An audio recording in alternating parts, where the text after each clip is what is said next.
Hello hi అండి, అందరికీ నమస్కారం. My name is Ram. Welcome to my report YouTube channel. మీకు ఈరోజు ఈ ఇండిగో వివాదం ఏదైతే ఉందో దాంట్లో ఒక కొత్త కోణం నాకు కనిపించిందండి. అదేంటంటే అందరూ అనుకుంటున్నట్టు ఇండిగో మోనోఫోలియో. ఓకే, ఎస్ ఒప్పుకుందాం. ఈరోజు ఆ ఫ్లైట్స్ ఏదైతే ఉన్నాయో వాడి దగ్గర 400 ఫ్లైట్స్ ఉన్నాయి, కన్వోలు ఎవరి దగ్గర లేవు. ఇప్పుడే డెవలప్ చేసుకుంటున్నారు. అంటే వాడు మోనోఫోలియో చేస్తున్నాడు. అది చేయడానికి కారణం ఎవరు? ఈ గవర్నమెంట్ గుత్తాధిపత్యం వాడి చేతిలో పెట్టడమే కదా. దీని మీద కేటీఆర్ మాట్లాడినా, లేకపోతే ఇంకోటి మాట్లాడినా, ఈరోజు ఏవియేషన్ మినిస్ట్రేట్ ఫెయిల్యూర్ అయినా, లేకపోతే ఆ మినిస్టర్ బయటికి రాకుండా తిరగడం చేసిన, ఇదంతా కూడా కారణం ఎవరు? ఓన్లీ గుత్తాధిపత్యం చేతిలో పెట్టడం, ఒక పెద్ద బడాబాబుని తయారు చేయడం, ఆ బడాబాబే వీళ్ళకి ఫండ్స్ ఇవ్వడం, ఆ బడాబాబు చేతిలోనే ఇది పెట్టడం. ఇలాంటిది ఇంకొక విషయం ఉందండి. అంబానీ గారిని ఏమంటాం కదండి, టెలికాం సంస్థ మొత్తం అంతా కూడా అంబానీ గారి చేతిలో ఉంది. ఓకే, ఈరోజు జియో కనుక టారిఫ్స్ పెంచేస్తూ ఉంది ఒక్కొక్క సంవత్సరం. అవి కొంచెం మనకి ఇబ్బంది కలుగుతున్నాయి ఒక సాధారణుడికి. అలా అనేసి రేపు పొద్దున అడుగుదామని అనుకున్నాం అనుకోండి, ఆయన ఇమీడియట్గా ఏం చేస్తాడు? జియో నెట్వర్క్ని కొన్ని రోజులు ఆపుతానంటాడు. టోటల్గా దేశం స్తంభించిపోద్ది.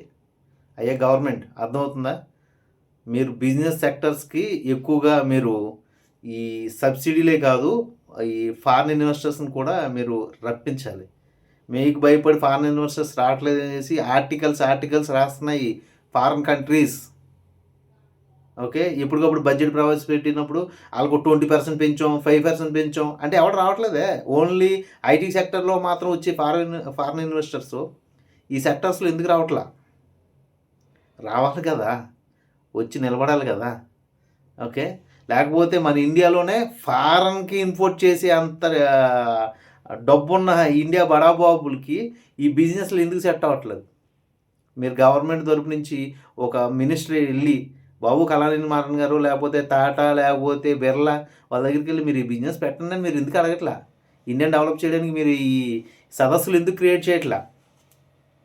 స్టేట్ వైజ్గా చేస్తున్నప్పుడు ఇండియా వైడ్గా మీరు చేయాలి కదా, చేయరు. ఓకే, ఒక మినిస్టర్ వచ్చి మాట్లాడాలంటే ఈరోజు ఆ మినిస్టర్కి హైకమాండ్ నుంచి సరైన పర్మిషన్ ఉండదు. ఆ పర్మిషన్ వచ్చే లోపల మొత్తం జరగాల్సిన రచ్చంతా జరిగిపోతుంది. దయచేసి ఇలాంటి మోనోఫోలియోస్ ప్రతి సెక్టార్స్లోనూ ఉన్నాయి, గ్రహించాల్సిందిగా కోరుచున్నాను. అదేవిధంగా ఈ హాస్పిటాలిటీ అండ్ లేకపోతే రేపు ట్రావెల్స్, ఇంకా ఫుడ్డు, ప్రతి సెక్టర్ని కూడా ఈ మోనోఫోలియో నుంచి కాపాడవలసిందిగా ఇండియన్ గవర్నమెంట్ని కోరుకుంటున్నాం. ఇదండి ఈరోజు మోనోఫోలియో యొక్క పూర్తి వృత్తాంతం. మీకు నచ్చితే లైక్ కొట్టండి, షేర్ చేయండి, సబ్స్క్రైబ్ చేయండి.